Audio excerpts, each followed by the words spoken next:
سمع أحد الأمراء من الزمن البعيد من العصر الموحدي بالمغرب المجيد من أحد حكاة الأساطير المنجمين أنه من يرى مع شروق الشمس غرابان يطيران فسيعرف يومه حظاً سعيداً موفقاً مليئاً بالسعادة والفرح، فأمر كبير الخدم أن يوقظه باكراً إذا ما شاهد غرابان يعبران أجواء السماء.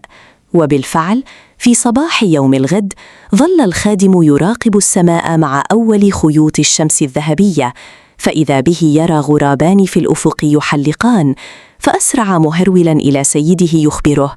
أسرع الأمير إلى الشرفة يحدق هناك وهناك عالياً، فلم ير شيء، فنظر مندهشاً إلى الخادم الذي أجاب اندهاشه: أيها الأمير، لقد توارى عن الأنظار بينما كنت أوقظك.